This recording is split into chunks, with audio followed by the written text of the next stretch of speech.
Jenis-jenis pekerjaan. Tanah di dataran tinggi cocok dijadikan lahan pertanian, perkebunan, dan peternakan. Lahan pertanian dapat ditanami berbagai macam tanaman, sehingga masyarakat setempat memilih untuk menjadi petani. Selain menjadi petani, masyarakat yang tinggal di dataran tinggi juga ada yang menjadi peternak dan bekerja di perkebunan.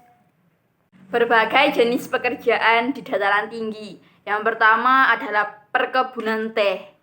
Teh merupakan salah satu tanaman yang tumbuh di daerah dengan ketinggian antara 200 sampai dengan 2000 meter di atas permukaan laut.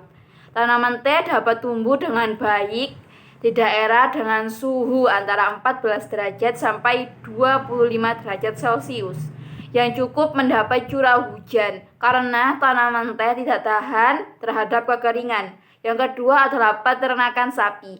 Peternakan sapi umumnya diusahakan di daerah dataran tinggi karena di dataran tinggi terdapat kesesuaian suhu dan kelembaban yang optimal sehingga menghasilkan sapi yang berkualitas tinggi.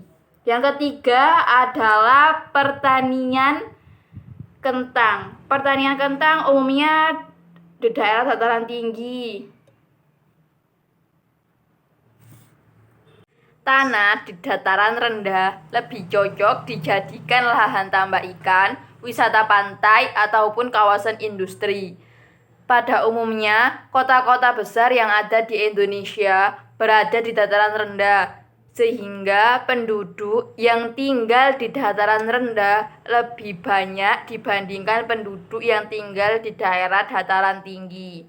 Masyarakat yang tinggal di dataran rendah yang dekat laut ada yang bekerja sebagai nelayan, petani garam, dan petani tambak.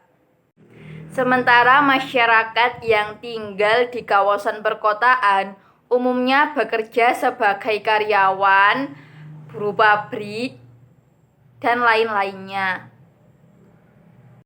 Pekerjaan di lingkungan sekitar. Ada berbagai jenis pekerjaan yang ada di sekitar kita. Jenis-jenis pekerjaan tersebut dapat dikelompokkan menjadi dua bagian, yaitu pekerjaan yang menghasilkan barang dan pekerjaan yang menghasilkan jasa. Yang pertama, pekerjaan yang menghasilkan barang. Pekerjaan yang menghasilkan barang merupakan pekerjaan yang menghasilkan sesuatu barang yang dapat digunakan oleh seseorang untuk memenuhi kebutuhan hidupnya. Contoh pekerjaan yang menghasilkan barang yaitu pembuat mebel dan chef. 2. Pekerjaan yang menghasilkan jasa. Pekerjaan yang menghasilkan jasa merupakan suatu pekerjaan yang hasil pekerjaannya bisa dinikmati dan dirasakan oleh orang lain. Contoh pekerjaan yang menghasilkan jasa yaitu dokter, guru, dan polisi.